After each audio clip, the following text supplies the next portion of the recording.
স্বৈরাচার যেভাবে বাংলাদেশের গণতন্ত্রকে হরণ করেছে, বাংলাদেশের রাষ্ট্রীয় প্রতিষ্ঠানগুলোকে দলীয়করণ করেছে, ঠিক তেমনিভাবে বাংলাদেশের ক্রীড়াঙ্গনকেও দলীয়করণ করে বাংলাদেশের ক্রীড়াঙ্গনকে ধ্বংসের পথে নিয়ে গেছে। এবং গত 17 বছরে বাংলাদেশের ক্রীড়াঙ্গন থেকে আমরা তেমন কিছু অর্জন করতে পারিনি। আমরা চাই সেই দলীয়করণ থেকে মুক্ত হয়ে আমরা আগামী ক্রীড়াঙ্গনকে আমরা একটি দলীয়করণ মুক্ত ক্রীড়াঙ্গন হিসেবে গড়ে তুলতে চাই এবং আমরা সেই স্বৈরাচার আমল থেকেই অ্যাঞ্জেলিক ফ্রেশ এয়ার ফ্রেশনার মুহূর্তেই মন মাতানো মনোরম সুবাস জাগিয়ে তোলে এক স্নিগ্ধ অনুভূতি। অ্যাঞ্জেলিক। আমাদের মাননীয় ভারপ্রাপ্ত চেয়ারম্যান জনাব তারেক রহমানের নির্দেশনায় আমরা বাংলাদেশের প্রত্যেকটি বিভাগে আমরা আরাফাত রহমান কোকো স্মৃতি ফুটবল টুর্নামেন্ট অনুষ্ঠিত করেছি। আমরা 5 তারিখের পরবর্তী সময়ে আমরা জিয়া ক্রিকেট টুর্নামেন্ট সারা বাংলাদেশের প্রত্যেকটি বিভাগে আমরা অনুষ্ঠিত করেছি এবং ফাইনাল রাউন্ড আমাদের ঢাকা মিরপুর শেরেবাংলা জাতীয় স্টেডিয়ামে অনুষ্ঠিত হয়েছে।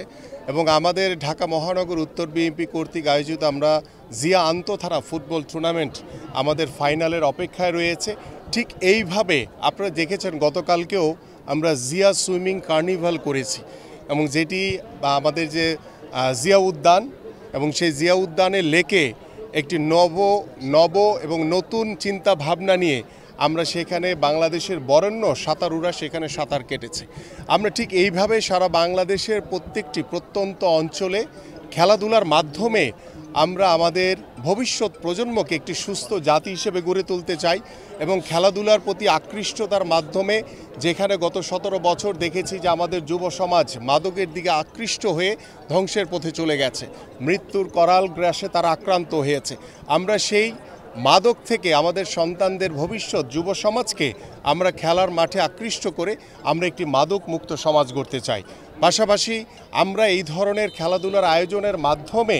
আমরা প্রত্যন্ত অঞ্চলে খেলাধুলাকে সর্বোচ্চ গুরুত্ব দিয়ে আল্লাহ পাক যদি আমাদেরকে আগামী জাতীয় সংসদ নির্বাচনে বাংলাদেশ জাতীয়তাবাদী দল বিএনপিকে নির্বাচিত করে, আমরা ইতিমধ্যে সিদ্ধান্ত নিয়েছি, আমাদের মাননীয় ভারপ্রাপ্ত চেয়ারম্যান জনাব তারেক রহমান সিদ্ধান্ত নিয়েছেন যে আমরা প্রত্যেকটি স্কুলে ক্লাস 4 থেকে আমাদের যে ন্যাশনাল কারিকুলাম রয়েছে সেখানে ক্লাস 4 থেকে 5টি ইভেন্টকে খেলাধুলার 5টি ইভেন্টকে বাধ্যতামূলক করা হবে এবং সেই খেলাধুলার মাধ্যমে আমরা যেভাবে আমাদের ভবিষ্যৎ প্রজন্মকে সুস্থ একটি জাতি হিসেবে গড়ে তুলতে পারবো, ঠিক আমাদের বাংলাদেশের ফুটবল, ক্রিকেট বা বিভিন্ন স্পোর্টসের যে পাইপলাইনে খেলোয়াড় তৈরি করার কথা, সেই খেলোয়াড় তৈরির একটি রাস্তা তৈরি হবে। ঠিক একইভাবে আমরা, আপনাদের মনে আছে যে 80-র দশকে যে নতুন কুড়ি অনুষ্ঠিত হয়েছিল, শহীদ রাষ্ট্রপতি জিয়াউর রহমান সাংস্কৃতিক অঙ্গন থেকে বিভিন্ন প্রতিভাবানদেরকে নিয়ে যাতে সাংস্কৃতিক অঙ্গনে তারা যাতে একটি ভালো একটি অবস্থান তৈরি করতে পারে, ঠিক সেই আদলে আমাদের মাননীয় ভারপ্রাপ্ত চেয়ারম্যান জনাব তারেক রহমান নতুন কুড়ি স্পোর্টস নামে একটি কর্মসূচি আমরা হাতে নিয়েছি। আমরা বাংলাদেশের প্রত্যন্ত অঞ্চলে